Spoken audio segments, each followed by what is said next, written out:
तो hello guys, तो देखिए आज मैं जा रही हूँ बुलंदशहर। तो बुलंदशहर में मेरे को 2-3 काम है। एक तो मुंह दिखाई करनी थी, एक मेरे को बाबूजी के अपने के जहाँ पे बाबूजी रहते थे वहाँ ऑफिस भी जाना था, देख के आना था कि वहाँ पे इतने दिन हो गए हम सालों से गए ही नहीं। तो ये भी देखना था कि एक बार जाके देख के आए कि वहाँ की मतलब हालत क्या हो रही है। अच्छा, जाना तो बहुत मन करता है, बार बार जाने का मन होता है, लेकिन जा इसलिए नहीं पाते कि हमारी हिम्मत ही नहीं होती, क्योंकि हमें जब तक वहाँ पे बाबूजी ना दिखे और ये नहीं होता तो मतलब बड़ी हिम्मत नहीं होती। तो उस साइड बाबूजी देखो यहाँ पे ये भैंस गाय ऐसे घूम रही है, तो इन्हें हम देख रहे हैं। तो मैं पहुंच गई उस ऑफिस पे जहाँ पे बाबूजी रहते थे। अच्छा, इसे हम ऑफिस ही कहते हैं क्योंकि ये पहले हमारा उधर मतलब काफी जो ये लोग थे हमारे ड्राइवर वगैरह सब लोग इधर रह रहे, तो इसे ऑफिस ही हम जब से ऑफिस ही बोलते थे। तो यहाँ मैं पहुंच गई हूँ। यहाँ हमने अपनी जो चाबी है अपने जो हमारे पड़ोसी हैं उन्हें दी हुई है कि वो साफ सफाई कराते रहते हैं और उन्हें यूज भी कर लेते हैं, जैसे उनकी गाड़ी वगैरह खड़ी होती है या उन्हें जो भी यूज होना करना होता है तो हमने चाबी उन्हें दी हुई है। अच्छा, पहले भी बाबूजी भी दे के रखे थे उन्हें हमने भी दे के रखी है। तो यहाँ की हालत मतलब हो गई थी एकदम बहुत ज्यादा खराब, क्योंकि सालों से हम आए ही नहीं। मतलब बाबूजी के बाद मैं नहीं गई, बाबूजी के बाद मैं दूसरी बारी गई हूँ। एक बार तो मैं तभी गई थी, अब के दूसरी बारी गई हूँ। मेरा बिल्कुल मन नहीं होता, बिल्कुल हिम्मत नहीं होती।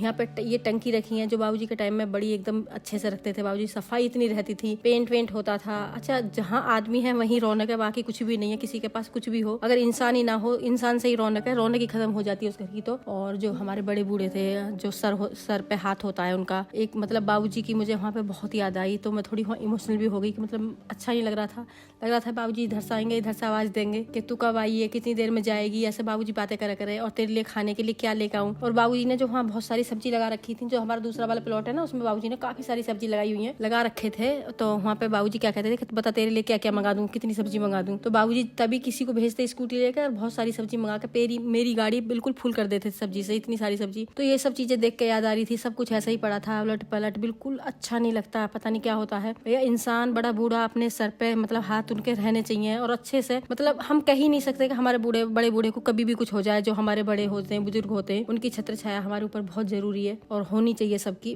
और मतलब पता ही नहीं मेरे को क्या इतना बिल्कुल भी अच्छा नहीं लग रहा था। बार बार देख के, हर चीज देख के, घूम घूम के मैं देख रही थी, याद आए जा रही थी कि बाबूजी यहाँ बैठे होते। देखो अब इस टाइम नल भी खराब पड़ा है, वरना उस टाइम नल भी ठीक रहता। जो टंकी है वो भी सब ऐसे ही बेकार ही हो गया, कुछ रानी तो मन नहीं लग रहा था। फिर मैं जल्दी चली आई, बस थोड़ा सा देखा, मैंने कहा चलो चलते हैं, क्योंकि मेरे को घर वापस भी जाना था जल्दी और मन नहीं लग रहा था। जितना वहाँ रुक रही थी उतना ही याद आ रही थी। और ये हैं जो हमारे पड़ोसी हैं वहाँ के, तो वो अपने घर लेके गई कि 5 मिनट को हमारे घर भी आ जाओ, मतलब ऐसा। चलो फिर बाबूजी की बातें ताजा हो गई, वहाँ पे भी बाबूजी की बातें चलने लगी। और ये मतलब ये भी बहुत अच्छे लोग हैं और बाबूजी की काफी सारी बातें चली। और वहाँ पे भी मेरे को फिर ये रोना आ गया, इमोशनल हो गई कि मतलब बाबूजी की नहीं है तो इसीलिए नहीं आती। वो बोल रही थी कि आप आते क्यों नहीं हो, इतने इतने दिन हो जाते हैं। मैंने कहा आने का मन ही नहीं होता। जब बाबूजी थे, जब भी हम बुलंदशहर जा रहे हैं तो बाबूजी से मिलने जरूर जाते थे, जरूर हमारा एक राउंड लगता था। अब क्या ही करें, ऊपर वाले के आगे किसी की नहीं चलती। हम तो चाहते हैं हमारे बाबूजी भी हमारे साथ रहते। और ये देखिए, मेरा ब्लॉग पसंद आया तो कमेंट्स करें, लाइक करें, सब्सक्राइब करना नहीं भूलें। Thank you.